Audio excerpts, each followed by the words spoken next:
सत श्री अकाल जी। चैनल पंजाबी देख रहे सारे दर्शकों का मैं शहरी स्वागत करती हाँ। बुलेटिन का आगाज कर लैंदे हां हैडलाइंस दे नाल।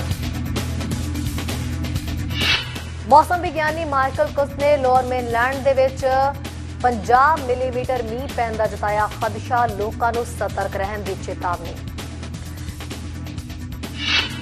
जरूरी काम दे लई अमरीका जाण वाले कई लोकां नूं मिली टिकट। CBSA ने कहा गलती नाल मिली टिकट नूं रिव्यू करके कीता जाएगा कैंसल। हड़ प्रभावितों लई सिर्फ भोजन नहीं, कुछ होर जरूरी समान की भी लोड़। कई वॉलंटियर जुटे समान इकट्ठा करन। खबरां विस्तार दे नाल। आउण वाले दिनां दे विच मौसम करवट बदल रहा है, जिस करके कई थावां प्रभावित होणगीਆਂ, खास करके लोअर मेनलैंड दे विच भारी मीह पैण दी पुष्टि है। मौसम विग्यानियां ने यह पुष्टि की है, जिस करके सारिਆਂ ਨੂੰ सतर्क रहण दे लई किया जा रहा है।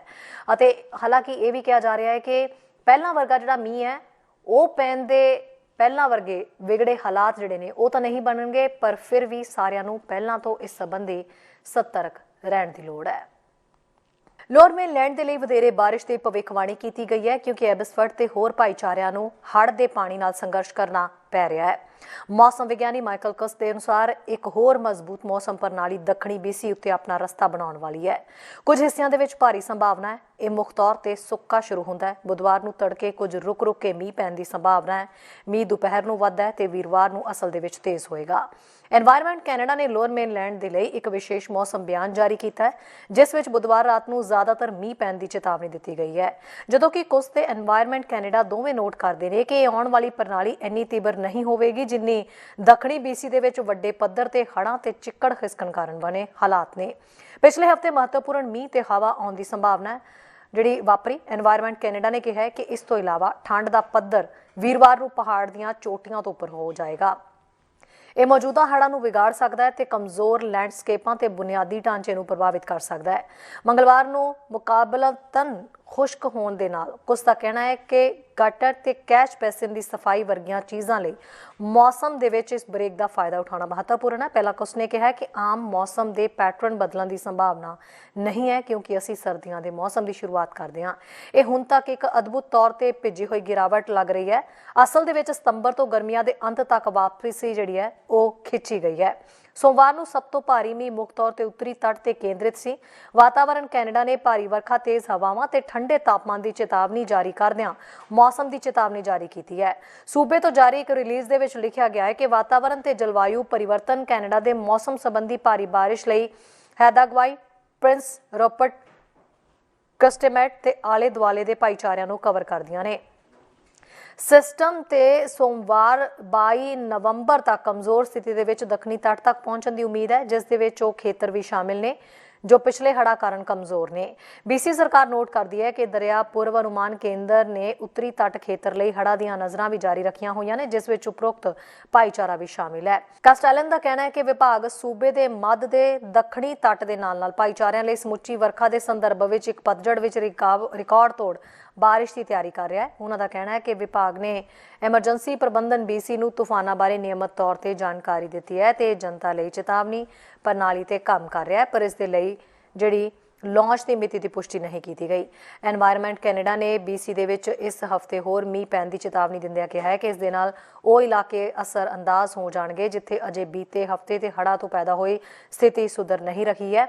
फ्रेजर वैली दे विच एटमॉस्फेरिक रिवर दे नाल 40 तो 70 मिलीमीटर हो साउंड के दुआले नॉर्थ शोर माउंटेन्स दे विच 100 मिलीमीटर तो भी वध मीह पैण दी संभावना है। पब्लिक सेफ्टी मिनिस्टर माइक फनवर्थ ने कहा है कि फैडरल सरकार ते एनवायरमेंट कैनेडा रल के एटमॉस्फेरिक रिवर जिहड़े ने उन्हां दी रैंकिंग सिस्टम तैयार कर रहे हैं, जिस दे नाल सूबे की सरकार नूं अजिही स्थिति लई पहलां तो ही तैयार रहण दे विच मदद मिल सकेगी। फनवर्थ मुताबक उन्होंने दस्सिया है कि यह सिस्टम जनवरी तो लागू हो सकता है, पर एनवायरमेंट कैनेडा का कहना है कि हाले इस सिस्टम नूं शुरू करने लई कोई पुष्ट तारीख तय नहीं हुई है। न्यूज़ डेस्क तो चैनल पंजाबी की रिपोर्ट। एक नैगेटिव कोविड-19 टेस्ट तो बिना गैस ते जरूरी चीज़ां प्राप्त करने लई अमरीकी सरहद पार करन तो बाद कुछ दर्जन जिहड़े ब्रिटिश कोलंबिया वासियां नूं भारी जुर्माने दिते जाण तो बाद कुछ दर्जन ब्रिटिश कोलंबिया वासी जिहड़े ने वो ये चीज़ां फेस कर रहे हैं, जिस तो बाद संचार टुटन का जिहड़ा वो दोष लगाया जा रहा है। यानी कि उस दिशा ਨੂੰ ਕੈਨੇਡੀਅਨ ਬਾਰਡਰ ਸਰਵਿਸਿਜ਼ ਏਜੰਸੀ ਜਿਹੜੀ CBSA ਦੁਆਰਾ ਰਿਪੋर्ट ਇਹ ਕੀਤੀ ਗਈ ਹੈ, ਜਿਸ ਨੇ ਐਤਵਾਰ ਨੂੰ ਇੱਕ ट्वीट ਰਾਹੀਂ ਐਲਾਨ ਕੀਤਾ ਸੀ ਕਿ ਵਿਨਾਸ਼ਕਾਰੀ ਹੜ੍ਹਾਂ ਤੇ ਸਪਲਾਈ ਚੇਨਾਂ ਤੇ ਪਏ ਪ੍ਰਭਾਵਾਂ ਦੇ ਕਾਰਨ ਛੋਟ ਦਿੱਤੀ ਜਾ ਰਹੀ ਹੈ। ਛੋਟ ਗੈਸ ਤੇ ਭੋਜਨ ਵਰਗੀ ਜਿਹੜੀ ਜ਼ਰੂਰੀ ਕਾਰਨਾਂ ਦੇ ਲਈ ਅਮਰੀਕਾ ਦੀ ਯਾਤਰਾ ਕਰਨ ਤੇ PCR ਟੈਸਟ COVID-19 ਦੀ ਲੋੜ ਤੋਂ ਬਿਨਾਂ ਕੈਨੇਡਾ ਵਾਪਸ ਜਾਣ ਦੀ ਇਜਾਜ਼ਤ ਦਿੱਤੀ ਗਈ ਹੈ।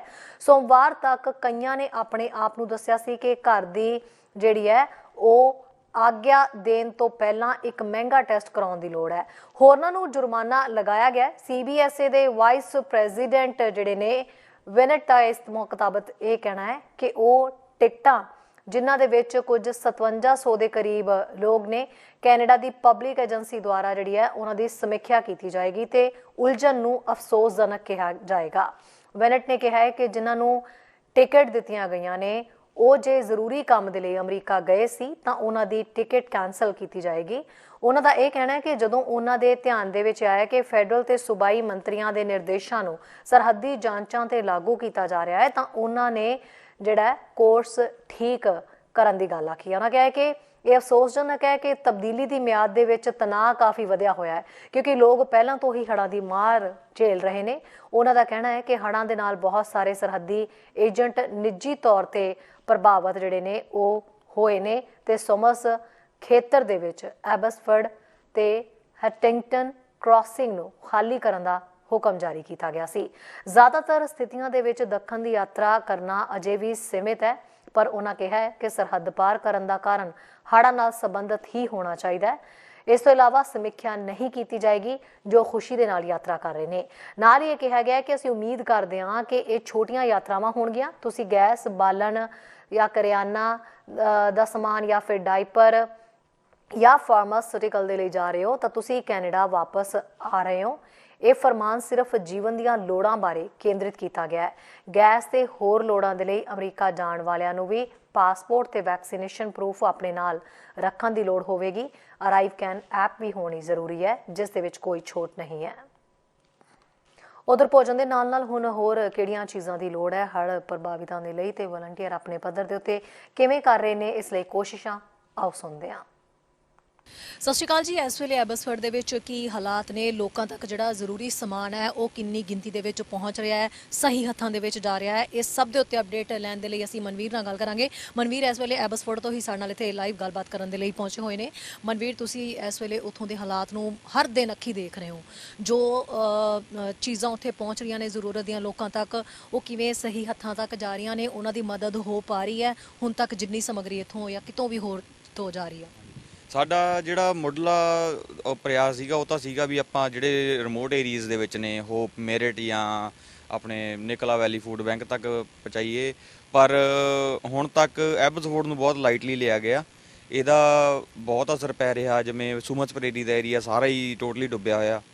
ਉਹਦੇ 'ਚ ਫੂਡ ਵਗੈਰਾ ਦੀ ਤਾਂ ਕੋਈ ਪ੍ਰੋਬਲਮ ਨਹੀਂ ਆ ਰਹੀ ਕਿਉਂਕਿ ਕਮਿਊਨਿਟੀ ਬਹੁਤ ਵੱਧ ਚੜ੍ਹ ਕੇ ਸਪੋਰਟ ਕਰ ਰਹੀ ਆ ਉਹਦੇ 'ਚ। ਤੇ ਪਰ ਜਿਹੜਾ ਹੁਣ ਲਾਈਵ ਸਟਾਕ ਦੀ ਸੋਲਿਊਸ਼ਨ ਆ ਉਹਦੇ 'ਚ ਕੋਈ ਉਹਨਾਂ ਦਾ ਚਾਰਾ ਜਿਹੜਾ ਲਾਈਵ ਸਟਾਕ ਦਾ, ਉਹਦੀ ਅਸੀਂ ਕਾਰਗੁਜ਼ਾਰੀ ਦੇਖ ਰਹੇ ਹਾਂ ਵੀ ਕੀ ਹੋ ਰਿਹਾ ਕੀ ਨਹੀਂ।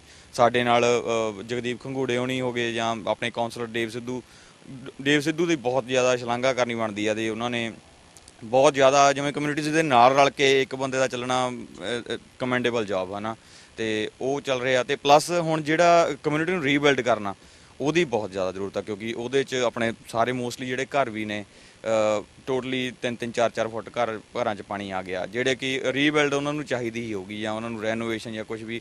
ਉਹ ਹਲੇ ਮੈਨੂੰ ਲੱਗਦਾ ਨਹੀਂ ਵੀ ਜੇ ਘਰ ਵੀ ਅਗਲੇ ਨੈਕਸਟ 30 to 40 ਡੇਜ਼ ਕੋਈ ਉਹਨਾਂ ਦਾ ਪਾਣੀ ਦਾ ਲੈਵਲ ਥੱਲੇ ਜਾਂਦਾ, ਕਿਉਂਕਿ ਅਗਲਾ ਵੈਦਰ ਅਪਡੇਟ ਵੀ ਦੱਸ ਰਿਹਾ ਮੇਰੇ ਹਿਸਾਬ ਨਾਲ ਵੀ ਮੀਂਹ ਜ਼ਿਆਦਾ ਪੈਣ ਦੇ ਅਸਾਰ ਲੱਗਦੇ ਨੇ। ਸੋ ਅਸੀਂ ਟਰਾਈ ਕਰਦੇ ਹਾਂ ਵੀ ਜਿਹੜਾ ਗੁਡਸ ਜਾਂ ਆਪਾਂ ਫੂਡ ਵਗੈਰਾ ਤਾਂ ਇਕੱਠਾ ਕਰ ਲਿਆ, ਹੁਣ ਕਮਿਊਨਿਟੀ ਨੂੰ ਥੋੜ੍ਹੀ ਜਿਹੀ ਇੱਕ ਤਰ੍ਹਾਂ ਦੀ ਸਪੋਰਟ ਦੀ ਹੈਲਪ ਮੰਗਾਂਗੇ ਵੀ ਆਪਾਂ ਨੂੰ ਫਾਈਨੈਂਸ਼ੀਅਲੀ ਵੀ ਥੋੜ੍ਹੀ ਜਿਹੀ ਉਹ ਕਰੀਏ, ਚਾਹੇ ਕਈ ਆਰਗੇਨਾਈਜੇਸ਼ਨ ਰਲ ਕੇ ਕਰਨ ਜਾਂ ਆਪਾਂ ਖੁਦ ਕਰੀਏ। ਪਰ ਅਸੀਂ ਤਾਂ ਨਹੀਂ ਕਰ ਰਹੇ ਕਿਉਂਕਿ ਸਾਡੇ ਕੋਲ ਹਜੇ ਕੋਈ ਪਲੇਟਫਾਰਮ ਹੈ ਨਹੀਂ, ਜਿਵੇਂ ਕੋਈ ਓਫੀਸ਼ੀਅਲੀ ਪਲੇਟਫਾਰਮ ਨਹੀਂ ਹੈਗਾ। ਪਰ ਅਸੀਂ ਟਰਾਈ ਕਰ ਰਹੇ ਹਾਂ ਜਿਵੇਂ ਕੁਝ ਸਾਰੀ ਕਮਿਊਨਿਟੀਜ਼ ਦੇ ਵਿੱਚੋਂ 2-2 3-3 ਜਾਂ ਮੈਂਬਰ ਇਕੱਠੇ ਕਰਕੇ ਇੱਕ ਗਰੁੱਪ ਬਣਾ ਲਿਆ ਜਾਵੇ ਜਿਹੜਾ ਕਿ ਫਿਊਚਰ ਵਾਸਤੇ ਵੀ ਕੰਮ ਹੈ, ਕਿਉਂਕਿ ਇਹ ਕੋਈ 5-7 ਦਿਨਾਂ ਦਾ ਪ੍ਰੋਸੈਸ ਹੈ ਨਹੀਂ। ਇਹਨੂੰ ਘੱਟੋ ਘੱਟ ਮੇਰੇ ਖਿਆਲ 'ਚ 6 months to 8 months ਲੱਗਣਗੇ। ਉਹਦੇ 'ਚ ਜੇ ਕਮਿਊਨਿਟੀ ਫਾਈਨੈਂਸ਼ੀਅਲੀ ਸਪੋਰਟ ਕਰ ਦੇਵੇ ਤਾਂ ਸ਼ੁਕਰਗੁਜ਼ਾਰ ਹੋਵਾਂਗੇ ਕਮਿਊਨਿਟੀ ਦੇ। ਬਿਲਕੁਲ ਮਦਦ ਹੈ ਜਿਹੜੀ ਲਗਾਤਾਰ ਜਿੰਨੀ ਹੋ ਸਕਦੀ ਹੈ ਮਨਵੀਰ ਲੋਕਾਂ ਵੱਲੋਂ ਉਹ ਹੁਣ ਤੱਕ ਕੀਤੀ ਜਾ ਰਹੀ ਹੈਗੀ ਹੈ। ਉਸ ਮਦਦ ਦੇ ਵਿੱਚ ਤੁਹਾਡਾ ਅਹਿਮ ਰੋਲ ਕੀ ਹੈ? ਐਜ਼ ਅ ਵਲੰਟੀਅਰ ਤੁਸੀਂ ਆਪਣੀਆਂ ਸੇਵਾਵਾਂ ਕਾਫੀ ਜਿਹੜੀਆਂ ਨਿਭਾ ਰਹੇ ਹੈਗੇ ਹੋ, ਤੇ ਕਿਵੇਂ ਇਸ ਚੀਜ਼ ਨੂੰ ਰਿਵਿਊ ਕੀਤਾ ਜਾ ਰਿਹਾ ਹੈ ਕਿ ਜਿਹੜਾ ਸਮਾਨ ਵੀ ਆ ਰਿਹਾ ਹੈਗਾ ਉਹ ਲੋਕਾਂ ਤੱਕ ਪਹੁੰਚ ਰਿਹਾ, ਤੇ ਹੁਣ ਉਹਨਾਂ ਨੂੰ ਕੀ ਜਿਹੜੀ ਹੈ ਲੋੜ ਮਹਿਸੂਸ ਹੋ ਰਹੀ ਹੈ? ਜਿਹੜਾ ਪਹਿਲੀ ਤਾਂ ਲੋਕਾਂ ਤੱਕ ਜਿਹੜੇ ਫਸੇ ਹੋਏ ਬੰਦੇ ਸੀ ਨਾ, ਉਹ ਤਾਂ ਜਿਵੇਂ ਟਰੱਕਰ ਵੀਰਾਂ ਦਾ, ਜਿਵੇਂ ਕਿਉਂਕਿ ਆਪਣਾ ਗਰੁੱਪ ਪਿੱਛੇ ਪਹਿਲਾਂ ਵੀ ਥੋੜ੍ਹਾ ਜਿਹਾ ਸਰਗਰਮ ਰਿਹਾ ਜਦੋਂ ਲਿਟਨ ਦੇ ਵਿੱਚ ਵੇਲੇ ਅੱਗ ਲੱਗੀ ਸੀਗੀ, ਤੇ ਉਹਦੇ ਨਾਲੇ ਆਪਣਾ ਜਿਵੇਂ ਹਰਜੀਤ ਗਿੱਲ ਬਾਈ ਹੋਣੀ ਸ਼ੇਰ ਪੰਜਾਬ ਰੇਡੀਓ ਤੋਂ, ਉਹ ਵੀ ਸਾਡੇ ਨਾਲ ਗਰੁੱਪ 'ਚ ਹੈਗੇ ਨੇ। ਕੋਈ ਵੀ ਬੰਦਾ ਕੰਟੈਕਟ ਕਰਦਾ ਤਾਂ ਉਹਨਾਂ ਨੂੰ ਕਰਦਾ ਜਾਂ ਸਾਨੂੰ ਕਰਦਾ, ਸਾਡੇ ਤੱਕ ਆ ਸਿੱਧੀ ਆ। ਇਹਦੇ ਪਹਿਲੀ ਹੋਪ ਦੇ ਵਿੱਚ ਫਸੇ ਹੋਏ ਡਰਾਈਵਰਾਂ ਤੱਕ ਅਸੀਂ ਸਪੋਰਟ ਪਹੁੰਚਾਈ ਸੀ। ਉਹਨਾਂ ਦੇ ਫੋਨ ਆਉਂਦੇ ਸੀ ਵੀ ਅਸੀਂ ਇੱਥੇ ਫਸੇ ਹੋਏ ਹਾਂ, ਸਾਡੇ ਕੋਲ ਪਾਣੀ ਦੀ ਘਟ ਰਿਹਾ ਜਾਂ ਕੁਝ ਘਟ ਰਿਹਾ। ਜਿਹੜੇ ਪਾਣੀ ਵਗੈਰਾ ਤਾਂ ਉਹਨਾਂ ਨੂੰ ਉੱਤੋਂ ਅਵੇਲੇਬਲ ਹੋ ਵੀ ਗਿਆ ਸੀ, ਪਰ ਜਿਹੜਾ ਫੂਡ ਸੀਗਾ ਹੌਟ ਫੂਡ ਜਾਂ ਕੁਝ ਵੀ, ਉਹ ਇੱਥੋਂ ਪਹੁੰਚਦਾ ਕੀਤਾ ਗਿਆ ਸੀ, ਕਿਉਂਕਿ ਅਸੀਂ ਸਿੱਧੇ ਕੰਟੈਕਟ ਦੇ ਵਿੱਚ ਸੀਗੇ ਜਿਹੜੇ ਬੰਦੇ ਫਸੇ ਹੋਏ ਸੀ, ਤੇ ਉਹਨਾਂ ਨੂੰ ਪਹੁੰਚਦਾ ਸਾਨੂੰ ਈਵਨ ਉਹ ਵੀਡੀਓਜ਼ ਵੀ ਸੈਂਡ ਕਰ ਰਹੇ ਸੀਗੇ, ਤੇ ਇਸ ਤਰੀਕੇ ਨਾਲ ਮਦਦ ਕੀਤੀ ਗਈ ਸੀ ਪਹਿਲਾਂ। ਸੋ ਰੁਪਿੰਦਰ ਕੌਰ ਜੀ, ਤੁਸੀਂ ਲਗਾਤਾਰ ਇਸ ਦੇ ਵਿੱਚ ਜਿਹੜਾ ਅਹਿਮ ਰੋਲ ਨਿਭਾ ਰਹੇ ਹੈਗੇ ਹੋ। ਇਸ ਵੇਲੇ ਜਿੰਨਾ ਰਿਵਿਊ ਤੁਸੀਂ ਕੀਤਾ ਹੈਗਾ, ਕਿਹੜੀ ਚੀਜ਼ ਦੀ ਲੋੜ ਜ਼ਿਆਦਾ ਮਹਿਸੂਸ ਹੋ ਰਹੀ ਹੈ? ਭੋਜਨ ਤਾਂ ਉੱਥੇ ਬਹੁਤ ਜ਼ਿਆਦਾ ਲਗਾਤਾਰ ਫੂਡ ਪਹੁੰਚਾਇਆ ਹੀ ਜਾ ਰਿਹਾ, ਇਸ ਤੋਂ ਇਲਾਵਾ ਕਿਹੜੀਆਂ ਚੀਜ਼ਾਂ ਦੀ ਲੋੜ ਮਹਿਸੂਸ ਕੀਤੀ? ਆਪਾਂ ਨੂੰ ਉੱਥੇ ਜਿੱਦਾਂ ਡੌਗ ਫੂਡ ਦੀ ਬਹੁਤ ਜ਼ਰੂਰਤ ਆ, ਪੈਟਸ ਫੂਡ ਹੋ ਗਿਆ, ਜਾਂ ਫਲੈਸ਼ ਲਾਈਟਸ ਕਹਿ ਲਓ, ਬੈਟਰੀਜ਼ ਹੋ ਗਈਆਂ, ਕੈਨ ਓਪਨਰਸ ਹੋ ਗਏ, ਕਿਉਂਕਿ ਕਲੀਨਿੰਗ ਸਪਲਾਈਜ਼ ਹੋ ਗਈਆਂ, ਗਾਰਬੇਜ ਬੈਗਸ, ਕਈ ਹੋਰ ਵੀ ਚੀਜ਼ਾਂ ਹੈਗੀਆਂ ਜਿਨ੍ਹਾਂ ਦੀ ਸਾਨੂੰ ਬਹੁਤ ਜ਼ਰੂਰਤ ਹੈਗੀ ਆ ਉੱਥੇ। ਸੋ ਖਾਣੇ ਦਾ ਹਜੇ ਮੈਂ ਹਰੇਕ ਨੂੰ ਰਿਕੁਐਸਟ ਕਰੂੰਗੀ, ਪਲੀਜ਼ ਹਜੇ ਖਾਣੇ ਨੂੰ ਤੁਸੀਂ ਹੋਲਡ ਕਰਕੇ ਰੱਖੋ, ਬਿਕਾਜ਼ ਖਾਣਾ ਉੱਥੇ ਬਹੁਤ ਜ਼ਿਆਦਾ ਹੋ ਚੁੱਕਿਆ, ਤੇ ਜੇ ਇਨ ਫਿਊਚਰ ਲੋੜ ਪੈਂਦੀ ਹੈ ਤੇ ਅਸੀਂ ਜ਼ਰੂਰ ਅਪਡੇਟ ਕਰਾਂਗੇ। ਹਾਂਜੀ, ਸੋ ਤੁਸੀਂ ਲਗਾਤਾਰ ਉਹਨਾਂ ਦੇ ਰਾਬਤੇ ਦੇ ਵਿੱਚ ਹੈਗੇ ਹੋ ਵੀ ਕਿਹੜੀਆਂ ਚੀਜ਼ਾਂ ਚਾਹੀਦੀਆਂ? ਹਾਂਜੀ, ਮੈਂ ਤੇ ਮਨਵੀਰ ਉਹਨਾਂ ਦੇ ਗਰੁੱਪ ਦੇ ਵਿੱਚ ਹੀ ਜੁੜੀ ਹੋਈ ਹਾਂ। ਐਕਚੁਅਲੀ ਇਹਨਾਂ ਦੀ ਬਹੁਤ ਜ਼ਿਆਦਾ ਸਪੋਰਟ ਹੈ ਕਮਿਊਨਿਟੀ ਨੂੰ, ਤੇ ਹਰਜੀਤ ਗਿੱਲ ਜੀ ਹੋਰੀ ਸਾਡੀ ਬਹੁਤ ਸਪੋਰਟ ਕਰ ਰਹੇ ਨੇ, ਸ਼ੇਰੇ ਪੰਜਾਬ, ਓਬਵੀਅਸਲੀ ਚੈਨਲ ਪੰਜਾਬੀ, ਤੁਸੀਂ ਵੀ ਸਾਡੇ ਨਾਲ ਆਲਵੇਜ਼ ਇੰਨੀ ਸਪੋਰਟ ਕਰਦੇ ਹੋ, ਤੇ I would like to say thank you to everyone. ਸ਼ੁਰੂਆਤ ਕੀਤੀ ਗਈ ਸੀ ਉਸ ਵੇਲੇ ਕਿਹੜੇ ਜਿਹੜੇ ਖਾਸ ਤੌਰ ਦੇ ਉੱਤੇ ਕਮਿਊਨਿਟੀ ਦੇ ਵਿਅਕਤੀ ਆ ਤੁਹਾਡੇ ਨਾਲ ਜੁੜੇ ਹੋਏ ਸੀ? ਪਹਿਲਾਂ ਜਿਹੜਾ ਮੈਂ ਨਾਮ ਲੈ ਕੇ ਹਟਿਆ ਵੀ ਹਰਜੀਤ ਸਿੰਘ ਗਿੱਲ, ਉਹਨਾਂ ਨੇ ਜਦ ਕਿ ਸਾਰੀ ਕਮਿਊਨਿਟੀ ਨੂੰ ਰੌਲਾ ਪਾਇਆ ਤਾਂ ਉਤੋਂ ਪਤਾ ਲੱਗਿਆ, ਕਿਉਂਕਿ ਪਹਿਲਾਂ ਬਹੁਤ ਨਹੀਂ ਪਤਾ ਸੀ, ਕਿਉਂਕਿ ਸਾਡਾ ਗਰੁੱਪ ਇੱਕ ਆਲਰੇਡੀ ਬਿਲਡ ਗਰੁੱਪ ਆ, ਜਾਣੀ ਕੋਈ ਓਫੀਸ਼ੀਅਲੀ ਕੋਈ ਗਰੁੱਪ ਨਹੀਂ ਹੈਗਾ, ਪਰ ਅਸੀਂ ਐਜ਼ ਅ ਫਰੈਂਡ ਸਰਕਲ ਜਾਂ ਗਰੁੱਪ ਕੰਮ ਕਰਦੇ ਹਾਂ। ਤੇ ਸਾਡੇ ਗਰੁੱਪ ਦੇ ਮੈਂਬਰ ਜਗਦੀਪ ਖੰਗੂੜਾ, ਉਹਨਾਂ ਦੇ ਲਾਲੀ ਫਾਰਮਸ ਵਾਲੇ ਬਹੁਤ ਗੁੱਡ ਫੈਮਿਲੀ ਫਰੈਂਡਸ ਨੇ, ਤੇ ਉਹਨਾਂ ਨੇ ਆਪਣੀ ਸਪੋਰਟ ਲਈ ਅੱਗੇ ਆਏ। ਉਹ ਕਹਿੰਦੇ ਵੀ ਅਸੀਂ ਲੈ ਕੇ ਜਾਵਾਂਗੇ ਜੇ ਤੁਹਾਨੂੰ ਲੱਗਦਾ ਵੀ ਸਾਨੂੰ ਪਰਮਿਸ਼ਨ ਦੀ ਲੋੜ ਆ। ਇਹ ਪਰਮਿਸ਼ਨ ਲੈਣ ਲੱਗੇ ਸਾਡਾ ਇੱਕ ਦਿਨ ਖਰਾਬ ਵੀ ਹੋਇਆ, ਸਾਨੂੰ ਹਾਲੇ ਵੀ ਸਾਨੂੰ ਖਦਸ਼ਾ ਇਸ ਗੱਲ ਦਾ ਹੈਗਾ ਵੀ ਚਲੋ ਵੀ ਸਾਨੂੰ ਸਹੀ ਬੰਦੇ ਤੱਕ ਰੀਚ ਆਊਟ ਨਹੀਂ ਕਰ ਹੋਇਆ। ਪਰ ਦੂਜੇ ਦਿਨ ਉਹ ਮਤਲਬ ਅਵੇਲੇਬਲ ਸੀਗੇ, ਨਾ ਕੋਈ ਫਿਊਲ ਦੇ ਪੈਸੇ ਲਏ ਨਾ ਉਹਨਾਂ ਨੇ ਉਹ, ਕਿਉਂਕਿ ਉਹਨਾਂ ਦਾ ਆਪਣਾ ਮੁੰਡਾ ਹੀ ਜਿਵੇਂ ਰਮਿੰਦਰ ਲਾਲੀ ਖੁਦ ਪਾਇਲਟ ਆ, ਉਹੀ ਆਪ ਫਲਾਈ ਕਰਕੇ ਲੈ ਕੇ ਗਏ ਨੇ, ਤੇ ਉਹਨਾਂ ਦੀ ਸਪੋਰਟ ਅਸੀਂ ਮੇਰੇ ਹਿਸਾਬ ਨਾਲ ਸਭ ਤੋਂ ਵੱਡੀ ਸਪੋਰਟ ਤਾਂ ਉਹਨਾਂ ਦੀ ਆ ਵੀ ਜਿਹੜਾ ਫੂਡ ਪਹੁੰਚਦਾ ਕਰਨ ਦਾ ਸਾਧਨ ਹੀ ਪ੍ਰੋਵਾਈਡ ਕਰਨ ਦਾ ਸੀਗਾ ਸਾਨੂੰ ਮੇਨ ਮਕਸਦ, ਤੇ ਉਹਨਾਂ ਦੀ ਸਪੋਰਟ ਰਹੀ। ਹੋਰ ਆਪਣੇ ਨਾਲ ਕਮਿਊਨਿਟੀ ਦੇ ਆਪਣੇ ਗੁਰੂ ਨਾਨਕ ਸਿੱਖ ਗੁਰਦੁਆਰਾ ਵੱਲੋਂ ਵੀ ਫੂਡ ਹੌਟ ਫੂਡ ਰੈਡੀ ਸੀਗਾ, ਉਹਨਾਂ ਦੇ ਨਾਲ ਸੰਪਰਕ 'ਚ ਸੀਗੇ ਅਸੀਂ। ਗਗਨ ਸਿੰਘ, ਹਰਦੀਪ ਸਿੰਘ ਨਿੱਜਰ ਹੋਣੀ, ਤੇ ਉਹਨਾਂ ਦੇ ਸੇਵਾਦਾਰ ਸੀਗੇ ਮਨਪ੍ਰੀਤ ਸਿੰਘ, ਜਗਰੂਪ ਸਿੰਘ, ਸਤਿੰਦਰਪਾਲ ਸੀਗੇ ਆਪਣੇ। ਬਾਕੀ ਸਾਡੇ ਗਰੁੱਪ ਦੇ ਵਿੱਚੋਂ ਜਗਦੀਪ ਖੰਗੂੜਾ ਹੋ ਗਏ, ਸਾਡੇ ਕਾਉਂਸਲਰ ਦੇਵ ਸਿੱਧੂ ਹੋ ਗਏ, ਸਤਵਿੰਦਰ ਦਿਓਲ ਹੋ ਗਏ, ਰੁਪਿੰਦਰ ਹੋਣੀ ਹੋ ਗਏ, ਤੇ ਆਪਣੇ ਤੁਸੀਂ ਕਈ ਬੰਦੇ ਸੀਗੇ ਜਿਵੇਂ ਵਿਕਰਮ ਸਰਾਂ, ਉਹਨਾਂ ਨੇ ਵੀ ਬਹੁਤ, ਸੰਧੂ ਐਂਡ ਸਰਾਂ ਮੌਰਗੇਜ ਵਾਲਿਆਂ ਨੇ ਵੀ ਬਾਅਦ 'ਚੋਂ ਉਹ ਤੋਂ ਬਾਅਦ ਸਪੋਰਟ ਭੇਜੀ ਆ ਜੀ। ਤੇ ਇੱਕ ਹੋਰ ਬਹੁਤ ਜ਼ਰੂਰੀ ਗੱਲ, ਪਲੀਜ਼ ਆਪਣੇ ਯੂਜ਼ ਕੱਪੜੇ ਨਾ ਉੱਥੇ ਦਿਓ, ਤੇ ਕੋਸ਼ਿਸ਼ ਕਰੋ ਕਿ ਨਵੇਂ ਜੈਕਟਸ, ਗਲਵਜ਼ ਤੇ ਬੱਚਿਆਂ ਦੇ ਜਿਹੜੇ ਕੱਪੜੇ ਆ ਹੈ ਨਾ, ਵਾਰਮ ਕਲੋਥ,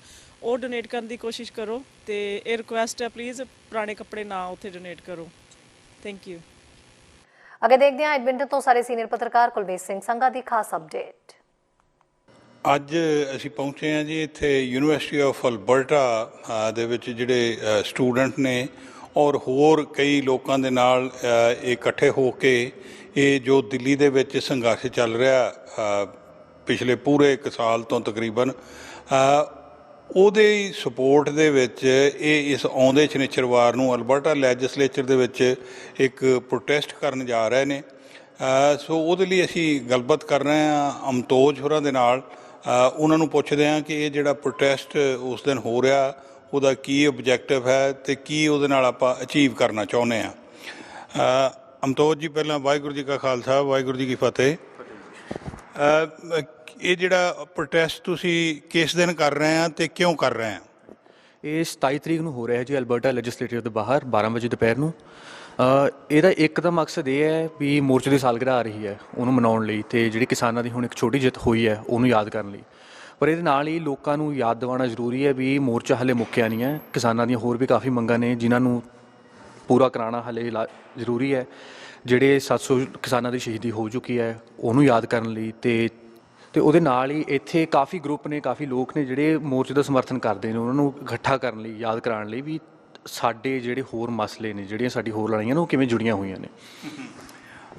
ਇਹ ਤੁਸੀਂ ਖਾਸ ਕਰਕੇ ਯੂਨੀਵਰਸਿਟੀ ਦੇ ਵਿੱਚ ਤੁਸੀਂ ਪੜ੍ਹਾਈ ਲਿਖਾਈ ਕਰ ਰਹੇ ਆ, ਉੱਥੇ ਤੁਸੀਂ ਮਤਲਬ ਭਾਰਤ ਦੇ ਨਾਲ ਅੱਜ ਕੱਲ੍ਹ ਹੁਣ ਸੋਸ਼ਲ ਮੀਡੀਆ ਰਾਹੀਂ ਹਰੇਕ ਬੰਦਾ ਜੁੜਿਆ ਵੀ ਉੱਥੇ ਕੀ ਹੋ ਰਿਹਾ ਕੀ ਨਹੀਂ, ਅਤੇ ਜਿਹੜੀ ਪ੍ਰਧਾਨ ਮੰਤਰੀ ਨੇ ਪਿਛਲੇ ਦਿਨਾਂ ਦੇ ਵਿੱਚ ਇੱਕ ਅਨਾਊਂਸਮੈਂਟ ਕੀਤੀ ਆ, ਬਹੁਤ ਸਾਰੇ ਲੋਕ ਤਾਂ ਉਸ ਗੱਲ ਦਾ ਜਸ਼ਨ ਮਨਾ ਰਹੇ, ਪਰ ਤੁਹਾਨੂੰ ਲੱਗਦਾ ਵੀ ਉਹਦੇ ਵਿੱਚ ਕੋਈ ਅਚੀਵਮੈਂਟ ਹੋਈ ਹੈ ਕਿ ਜਾਂ ਸਿਰਫ ਇੱਕ ਪਾਜ਼ ਵਾਲੀ ਗੱਲ ਆਈ ਆ ਵੀ ਲਓ ਜੀ ਉਹ ਥੋੜ੍ਹਾ ਜਿਹਾ ਰੁਕਿਆ ਹੈ, ਕਿ ਕੋਈ ਉਹਦਾ ਮੰਤਵ ਕੋਈ ਹੋ ਰਿਹਾ ਇਹਦੇ ਪਿੱਛੇ? ਦੇਖੋ ਜੀ, ਅਜੇ ਤਾਂ ਉਹਨਾਂ ਨੇ ਸਿਰਫ ਇੱਕ ਸਟੇਟਮੈਂਟ ਦਿੱਤੀ ਹੈ। ਸਟੇਟਮੈਂਟ ਵੀ ਬਾਇਲੈਟਰਲ ਨਹੀਂ ਹੋਈ, ਵੀ ਯੂਨੀਅਨਾਂ ਨੂੰ ਕੰਸਲਟ ਨਹੀਂ ਕੀਤਾ ਗਿਆ, ਕੁਛ ਨਹੀਂ। ਉਹਨਾਂ ਨੇ ਬਈ ਇੱਕ ਦਿਨ ਖੜੇ ਹੋ ਕੇ ਕਹਿ ਤਾ ਵੀ ਅਸੀਂ ਕਰਾਂਗੇ। ਇਹ ਤਾਂ ਵੀ ਦਾਅਵੇ ਤਾਂ ਹੋਰ ਵੀ ਕਰਦੇ ਰਹਿੰਦੇ ਨੇ ਉਹ ਸਪੀਚਾਂ ਅੰਦਰ, ਰੈਲੀਆਂ ਦੇ ਅੰਦਰ, ਜਿਹੜੇ ਅੱਜ ਤੱਕ ਪੂਰੇ ਨਹੀਂ ਹੋਏ। ਨਾ 15 ਲੱਖ ਵਾਲੀ ਗੱਲ ਸੀ, ਕਿਸਾਨਾਂ ਨੂੰ ਕਿਹਾ ਗਿਆ ਗੰਨਾ 14 ਦਿਨਾਂ ਚੱਕਿਆ ਜਾਊਗਾ, ਨਹੀਂ ਤਾਂ ਵਿਆਜ ਮਿਲੂਗਾ, ਉਹ ਨਹੀਂ ਮਿਲਿਆ ਅਜੇ ਤੱਕ। ਹੋਰ ਕਾਫੀਆਂ ਗੱਲਾਂ ਨੇ ਇਹਦੀਆਂ। 2 ਕਰੋੜ ਜੋਬਾਂ, ਹਾਂਜੀ 2 ਕਰੋੜ ਜੋਬਾਂ ਹਰ ਸਾਲ ਬਣ ਗਈਆਂ, ਉਹ ਨਹੀਂ ਆਈਆਂ ਹਾਲੇ ਤੱਕ, ਹੈ ਨਾ ਜੀ। ਤਾਂ ਵੀ ਐਲਾਨ ਕਰ ਦੇਣਾ ਮੋਦੀ ਜੀ ਦਾ, ਹੁਣ ਉਸ ਗੱਲ ਤੋਂ ਕਿਸਾਨਾਂ ਦਾ ਭਰੋਸਾ ਉੱਠਿਆ ਹੋਇਆ। ਉਹ ਵੀ ਕਹਿ ਰਹੇ ਨੇ, ਮੋਰਚੇ ਵਾਲੇ ਵੀ ਕਹਿ ਰਹੇ ਨੇ। ਤਾਂ ਜਦ ਤੱਕ ਪਾਰਲੀਮੈਂਟ 'ਚ ਜਾ ਕੇ ਇਹ ਚੀਜ਼ ਨਹੀਂ ਹੋ ਜਾਂਦੀ, ਜਦ ਤੱਕ ਜਿਹੜੀਆਂ ਹੋਰ ਮੰਗਾਂ ਨੇ ਉਹਨਾਂ ਦੀ ਡਿਸਕਸ਼ਨ ਨਹੀਂ ਹੁੰਦੀ, ਕਿਉਂਕਿ ਉਹਨਾਂ ਨੂੰ ਤਾਂ ਮੋਦੀ ਜੀ ਦੇ ਸਪੀਚ ਵੀ ਤੁਸੀਂ ਸੁਣੋ, ਉਹਨਾਂ ਨੇ ਮੈਂਸ਼ਨ ਵੀ ਨਹੀਂ ਕੀਤਾ ਵੀ MSP ਦੀ ਮੰਗ ਦਾ ਕਿਆ ਹੋਇਆ, ਬਿਜਲੀ ਵਾਲੇ ਜਿਹੜਾ ਲਾਅ ਉਹਦੀ ਰਿਪੀਲ ਦਾ ਕਿਆ ਹੋਇਆ, ਹੈ ਨਾ ਜੀ। ਹੋਰ ਜਿਹੜਾ ਉਹਨੇ ਜਿਹੜੇ ਕੇਸ ਚੱਲ ਰਹੇ ਨੇ ਹਜ਼ਾਰਾਂ ਕਿਸਾਨਾਂ ਦੇ ਇਸ ਟਾਈਮ, ਜਿਹੜੇ ਕਾਫੀ ਜੇਲ੍ਹਾਂ 'ਚ ਵੀ ਬੈਠੇ ਨੇ ਇਸ ਵੇਲੇ ਗ੍ਰਿਫਤਾਰੀਆਂ ਦੇ ਕੇ, ਅਤੇ ਉਹਨਾਂ ਚੀਜ਼ਾਂ ਨੂੰ ਜਦ ਤੱਕ ਡਿਸਕਸ ਨਹੀਂ ਕਰਾਂਗੇ ਤਦ ਤੱਕ ਮੋਰਚਾ ਖਤਮ ਹੋ ਨਹੀਂ ਸਕਦਾ। ਉਹ ਚੱਲ ਰਿਹਾ, ਅਤੇ ਜਦ ਤੱਕ ਉਹ ਨਹੀਂ ਹੁੰਦਾ ਜੀ ਅਸੀਂ ਵੀ ਕਿਵੇਂ ਭਰੋਸਾ ਕਰ ਲਈਏ। ਠੀਕ ਆ। ਸੋ ਤੁਸੀਂ ਇੱਥੇ ਜਿਹੜੀ ਇਹ ਪ੍ਰੋਟੈਸਟ ਕਰ ਰਹੇ ਆ, ਇੱਕ ਕਿਸਮ ਦਾ ਇੱਕ ਤਾਂ ਇੱਥੋਂ ਦੇ ਲੋਕਾਂ ਨੂੰ ਵੀ ਦੱਸਿਆ ਜਾ ਰਿਹਾ ਵੀ ਹਾਂ ਵੀ ਉੱਥੇ ਬੰਦੇ ਸੰਘਰਸ਼ ਕਰ ਰਹੇ, ਔਰ ਦੂਸਰਾ ਨਾਲ ਦੀ ਨਾਲ ਜਿਹੜੀ ਉੱਥੇ ਸਰਕਾਰ ਹੈਗੀ ਆ ਉਹਨਾਂ ਨੂੰ ਵੀ ਦੱਸਣ ਦਾ ਯਤਨ ਆ, ਪਲੱਸ ਕਿਸਾਨਾਂ ਨੂੰ ਆ ਵੀ ਹਾਂ ਵੀ ਅਸੀਂ ਭਾਵੇਂ ਦੁਨੀਆ 'ਚ ਕਿਤੇ ਵੀ ਬੈਠੇ ਆ, ਅਸੀਂ ਤੁਹਾਡੇ ਨਾਲ ਆ। ਹਾਂਜੀ, ਤਾਂ ਇੱਕ ਮਕਸਦ ਤਾਂ ਇਹ ਹੈ ਜੀ ਵੀ ਲੋਕਾਂ ਨੂੰ ਯਾਦ ਕਰਾਇਆ ਜਾਏ ਵੀ ਮੋਰਚਾ ਚੱਲ ਰਿਹਾ ਹੈ। ਦੂਜਾ ਵੀ ਕਿਸਾਨਾਂ ਲਈ ਵੀ, ਸਰਕਾਰ ਲਈ ਵੀ ਯਾਦਗਾਰ ਹੈ ਵੀ ਜਿਹੜੇ ਇੱਥੇ ਲੋਕ ਬੈਠੇ ਨੇ, ਜਿਹੜੇ ਪ੍ਰਵਾਸੀ ਆਏ ਨੇ, ਉਹ ਵੀ ਉਹਨਾਂ ਲਹਿਰਾਂ ਨਾਲ ਜੁੜੇ ਹੋਏ ਨੇ। ਸਾਡੇ ਪਰਿਵਾਰ ਜੋ ਉੱਥੇ ਵਸਦੇ ਨੇ, ਹੈ ਨਾ ਜੀ, ਅਤੇ ਉਹਨਾਂ ਦੇ ਉੱਪਰ ਜੋ ਬੀਤਦੀ ਉਹਦਾ ਪ੍ਰਭਾਵ ਸਾਡੇ ਉੱਪਰ ਵੀ ਪੈਂਦਾ। ਅਮਤੋਜ ਜੀ, ਪਿੱਛੇ ਜਿਹੇ ਤੁਸੀਂ ਸ਼ਾਇਦ ਸੁਣਿਆ ਹੋਣਾ ਵੀ ਭਾਰਤ ਵਾਲੇ ਜਿਹੜੇ ਆ ਬਹੁਤ ਸਾਰੇ ਈਵਨ ਜਿਹੜੇ ਸਟੂਡੈਂਟਾਂ ਨੇ ਕਹਿੰਦੇ ਸੀ ਜਿਨ੍ਹਾਂ ਨੇ ਇੱਥੇ ਹਿੱਸਾ ਲਿਆ, ਅਤੇ ਉਹਨਾਂ 'ਤੇ ਉਹ ਸਮਝਦੇ ਵੀ ਐਂਟੀ ਇੰਡੀਆ ਐਕਟੀਵਿਟੀਜ਼ ਆ। ਤੁਸੀਂ ਉਸ ਗੱਲ ਨੂੰ ਕਿਵੇਂ ਲੈਂਦੇ ਹੋ? ਦੇਖੋ ਜੀ, ਐਂਟੀ ਇੰਡੀਆ ਇਹ ਤਾਂ ਕਲੇਮ ਲਾ ਦੇਣਾ ਬਹੁਤ ਆਸਾਨ ਚੀਜ਼ ਹੈ, ਬਟ ਹੁਣ ਮੈਂ ਕਿਸਾਨਾਂ ਦੇ ਪਰਿਵਾਰ ਤੋਂ ਆਉਂਦਾ, ਫੌਜੀਆਂ ਦੇ ਪਰਿਵਾਰ ਤੋਂ ਆਉਂਦਾ। ਜਿਹੜੀਆਂ ਨੀਤੀਆਂ ਬਣਦੀਆਂ ਨੇ ਇਹਨਾਂ ਦਾ ਪ੍ਰਭਾਵ ਸਾਡੇ ਉੱਪਰ ਪੈਂਦਾ ਹੈ, ਅਤੇ ਜੇ ਲੋਕ ਹਿੱਤ ਦੇ ਅੰਦਰ ਕੋਈ ਨੀਤੀ ਨਹੀਂ ਹੈ ਉਹਦਾ ਵਿਰੋਧ ਕਰਨਾ, ਅਸੀਂ ਤਾਂ ਦੇਸ਼ ਭਗਤੀ ਮੰਨਦੇ ਹਾਂ ਉਹਨੂੰ, ਐਂਟੀ ਇੰਡੀਆ ਹੋਣ ਦੇ ਬਾਵਜੂਦ। ਮਤਲਬ ਇਹ ਸਰਕਾਰ ਦਾ ਵਿਰੋਧ ਆ, ਨਾ ਕਿ ਦੇਸ਼ ਦਾ ਵਿਰੋਧ ਆ। ਹਾਂਜੀ। ਲਓ ਜੀ, ਤੁਸੀਂ ਗੱਲਬਾਤ ਸੁਣੀ ਆ ਅਮਤੋਜ ਹੋਰਾਂ ਦੀ। ਇਸ ਆਉਂਦੇ ਸ਼ਨੀਚਰਵਾਰ ਨੂੰ ਦੁਪਹਿਰ 12 ਵਜੇ ਅਲਬਰਟਾ ਲੈਜਿਸਲੇਚਰ ਦੇ ਵਿੱਚ ਇਹ ਪ੍ਰੋਟੈਸਟ ਮਾਰਚ ਕੀਤਾ ਜਾ ਰਿਹਾ, ਔਰ ਇਹਨਾਂ ਵੱਲੋਂ ਸਾਰਿਆਂ ਨੂੰ ਬੇਨਤੀ ਆ ਕਿ ਹੁਮ-ਹੁਮਾ ਕੇ ਤੁਸੀਂ ਵੀ ਉੱਥੇ ਪਹੁੰਚੋ। ਮੌਸਮ ਅਲਬਰਟਾ ਤੁਹਾਨੂੰ ਪਤਾ ਥੋੜ੍ਹਾ ਠੰਡਾ ਤਾਂ ਹੁੰਦਾ, ਪਰ ਐਤਵਾਰ ਨੂੰ ਸ਼ਨੀਚਰਵਾਰ ਨੂੰ ਬਿਲਕੁਲ ਬੜਾ ਵਧੀਆ, ਇੰਨੀ ਜ਼ਿਆਦਾ ਠੰਡ ਨਹੀਂ ਹੈ। ਚੈਨਲ ਪੰਜਾਬੀ ਲਈ ਕੁਲਮੀਤ ਸਿੰਘ ਸੰਘਾ, ਐਡਮਿੰਟਨ। ਕਰੀਨਾ ਕਪੂਰ ਤੋਂ ਕਰੀਨਾ ਕਪੂਰ ਖਾਨ ਬਣਨ ਤੱਕ ਦਾ ਸਫ਼ਰ ਤਾਂ ਅਸੀਂ ਸਾਰੇ ਜਾਣਦੇ ਹਾਂ, ਪਰ ਇਸ ਦੇ ਵਿੱਚ ਕਰੀਨਾ ਕਪੂਰ ਖਾਨ ਨੂੰ ਕਈ ਤਰ੍ਹਾਂ ਦੀਆਂ ਆਲੋਚਨਾਵਾਂ ਦਾ ਸ਼ਿਕਾਰ ਹੋਣਾ ਪੈ ਰਿਹਾ ਹੈ। ਇਸ ਦੇ ਪਿੱਛੇ ਦੇ ਕਾਰਨ ਕੀ ਨੇ? ਕਿਉਂ ਹੋ ਰਹੀ ਹੈ ਕਰੀਨਾ ਕਪੂਰ ਖਾਨ ਟਾਰਗੇਟ? ਇਸ ਦੇ ਰੈਡੀਕਲ ਦੇਸੀ ਮੈਗਜ਼ੀਨ ਦੇ ਮੁਖੀ ਗੁਰਪ੍ਰੀਤ ਸਿੰਘ ਨੇ ਕਿਤਾਬ ਲਿਖੀ ਹੈ। ਉਹ ਜਾਣਦੇ ਹਾਂ ਇਸ ਕਿਤਾਬ ਸੰਬੰਧੀ ਕੀ ਕੁਝ ਉਹਨਾਂ ਨੇ ਕਿਹਾ। ਸਤਿ ਸ਼੍ਰੀ ਅਕਾਲ ਜੀ। ਇਸ ਵੇਲੇ ਗੱਲ ਕਰਨ ਜਾ ਰਹੇ ਹਾਂ ਅਸੀਂ ਬਾਲੀਵੁੱਡ ਦੀ ਇੱਕ ਅਜਿਹੀ ਹਸਤੀ ਦੀ ਜਿਨ੍ਹਾਂ ਨੂੰ ਤੁਸੀਂ ਸਾਰੇ ਬਖੂਬੀ ਜਾਣਦੇ ਹੋ, ਪਰ ਉਹਨਾਂ ਦੀ ਜ਼ਿੰਦਗੀ ਜਿਹੜੀ ਹੈ ਉਹ ਇੰਡੀਆ ਲਈ ਕੀ ਮਾਇਨੇ ਰੱਖਦੀ ਹੈ, ਓਵਰਆਲ ਵਰਲਡ ਵਾਸਤੇ ਕੀ ਮਾਇਨੇ ਰੱਖਦੀ ਹੈ, ਕੀ ਉਹਨਾਂ ਦੀ ਦੇਣ ਹੈਗੀ ਹੈ, ਇਸ ਸੰਬੰਧੀ ਗੱਲ ਕਰਾਂਗੇ। ਜੀ ਹਾਂ, ਕਰੀਨਾ ਕਪੂਰ ਦੇ ਉੱਤੇ ਜਿਹੜੀ ਹੈ ਇੱਕ ਬੁੱਕ ਰਿਲੀਜ਼ ਹੋਣ ਜਾ ਰਹੀ ਹੈ, ਔਰ ਇਹ ਕਿਤਾਬ ਜਿਹੜੀ ਹੈ ਇਹਦਾ ਸਾਰਾ ਲਿਖਣ ਦਾ ਔਰ ਜਿੰਨਾ ਕੁਛ ਵਿੱਚ ਤਜਰਬਾ ਜਿਹੜਾ ਹੈ ਉਹ ਸਾਂਝਾ ਕੀਤਾ ਗਿਆ, ਉਹਦਾ ਸਿਹਰਾ ਜਾਂਦਾ ਹੈ ਗੁਰਪ੍ਰੀਤ ਸਿੰਘ ਹੋਰਾਂ ਨੂੰ। ਔਰ ਗੁਰਪ੍ਰੀਤ ਜੀ ਨੂੰ ਤੁਸੀਂ ਸਾਰੇ ਜਾਣਦੇ ਹੀ ਹੋ। ਗੁਰਪ੍ਰੀਤ ਜੀ, ਮੈਂ ਇਹ ਬੁੱਕ ਤਾਂ ਮੇਰੇ ਹੱਥ ਦੇ ਵਿੱਚ ਹੈ, ਪਹਿਲਾਂ ਮੈਂ ਦਰਸ਼ਕਾਂ ਨੂੰ ਵੀ ਦਿਖਾ ਦਾਂ ਕਿ ਇਸ ਬੁੱਕ ਦਾ ਜਿਹੜਾ ਨਾਮ ਹੈ ਨਾਜ਼ਰੀਨ ਟੂ ਨੈਣਾ, ਇਹ ਤੁਸੀਂ ਦੇਖ ਸਕਦੇ ਹੋ। ਸੇ ਕਰੀਨਾ ਕਪੂਰ ਦੀ ਜ਼ਿੰਦਗੀ ਦੀਆਂ ਜਿਹੜੀਆਂ ਮੇਨ ਚੀਜ਼ਾਂ ਨੇ ਉਹਨਾਂ ਦੇ ਉੱਤੇ ਆਧਾਰਿਤ ਇਹ ਬੁੱਕ ਹੈਗੀ ਹੈ। ਗੁਰਪ੍ਰੀਤ ਜੀ, ਇਹ ਸਭ ਤੋਂ ਪਹਿਲਾਂ ਤਾਂ ਇਹ ਬੁੱਕ ਤੁਸੀਂ ਲਿਖੀ ਹੈਗੀ ਹੈ ਜਿਹੜੀ, ਤੁਸੀਂ ਪਹਿਲਾਂ ਵੀ ਬੁੱਕ ਆਪਣੀਆਂ ਕੁਛ ਨਾ ਕੁਛ ਤੁਸੀਂ ਲਿਖਦੇ ਰਹਿੰਦੇ ਹੋ, ਔਰ ਇਹ ਬੁੱਕ ਜਿਹੜੀ ਹੈ ਤੁਸੀਂ ਸਪੈਸ਼ਲੀ ਇਸ ਬੁੱਕ ਨੂੰ ਲਿਖਣ ਲਈ ਕਰੀਨਾ ਕਪੂਰ ਨੂੰ ਹੀ ਕਿਉਂ ਚੂਜ਼ ਕੀਤਾ ਇਸ ਵਾਰ, ਕਿ ਕਰੀਨਾ ਕਪੂਰ ਦੇ ਉੱਤੇ ਤੁਸੀਂ ਕਿਤਾਬ ਲਿਖਣਾ ਚਾਹੁੰਦੇ ਹੋ? ਸ਼ੈਰੀ ਜੀ, ਪਹਿਲਾਂ ਤਾਂ ਤੁਹਾਡਾ ਸ਼ੁਕਰੀਆ ਚੈਨਲ ਪੰਜਾਬੀ ਦਾ ਕਿ ਤੁਸੀਂ ਮੈਨੂੰ ਮੌਕਾ ਦੇ ਰਹੇ ਹੋ ਗੱਲਬਾਤ ਕਰਨ ਲਈ। ਇੱਥੇ ਮੈਂ ਦੱਸਣਾ ਚਾਹੁੰਦਾ ਕਿ ਜਿਹੜੀ ਆਹ ਕਿਤਾਬ ਹੈ ਇਕੱਲੀ ਕਰੀਨਾ ਕਪੂਰ ਖਾਨ ਦੀ ਆਪਣੀ ਨਿੱਜੀ ਕਹਾਣੀ ਨਹੀਂ ਹੈ, ਇਹ ਉਸ ਦੀ ਬਾਇਓਗ੍ਰਾਫੀ ਨਹੀਂ ਹੈ। ਇਹ ਜਿਹੜਾ ਉਸਨੇ ਅਭਿਨੈ ਕੀਤਾ ਜਾਂ ਜਿਹੜਾ ਉਸਦਾ ਹੁਣ ਤੱਕ ਦਾ ਰੋਲ ਰਿਹਾ ਸਮਾਜ ਵਾਸਤੇ ਜਾਂ ਆਪਣੇ ਵਾਸਤੇ ਵੀ, ਉਸ ਨੂੰ ਇੱਕ ਵੱਡੇ ਪਰਿਪੇਖ 'ਚ ਰੱਖ ਕੇ ਵੇਖਣ ਦੀ ਕੋਸ਼ਿਸ਼ ਕੀਤੀ ਹੈ ਕਿ ਜਿਹੜਾ ਬਾਲੀਵੁੱਡ ਵਿੱਚ ਅਸੀਂ ਵੇਖ ਰਹੇ ਹਾਂ ਕਿ ਜਿਸ ਕਿਸਮ ਦਾ ਮਾਹੌਲ ਬਣਿਆ ਹੋਇਆ, ਜਿਹੜਾ ਭਾਰਤ ਵਿੱਚ ਸਿਆਸੀ ਮਾਹੌਲ ਦੇ ਚੱਲਦੇ ਆ, ਇੰਨਾ ਜ਼ਿਆਦਾ ਉੱਥੇ ਮਤਲਬ ਜ਼ਹਿਰ ਉਗਲੀ ਜਾ ਰਹੀ ਹੈ। ਮੁਸਲਿਮ ਜਿਹੜੇ ਐਕਟਰ ਨੇ ਉਹਨਾਂ ਨੂੰ ਬਦਨਾਮ ਕੀਤਾ ਜਾਂਦਾ ਹੈ। ਆਰੀਅਨ ਖਾਨ ਦੀ ਗ੍ਰਿਫਤਾਰੀ ਹੋਈ, ਦੇਖੋ ਉਸਦੇ ਬਾਪ ਸ਼ਾਹਰੁਖ ਖਾਨ ਬਾਰੇ ਕੀ ਕੁਝ ਕਿਹਾ ਗਿਆ, ਕੰਗਨਾ ਰਣੌਤ ਕੀ ਕਰ ਰਹੀ ਹੈ, ਵੀਰਦਾਸ ਨਾਲ ਕੀ ਹੋਇਆ।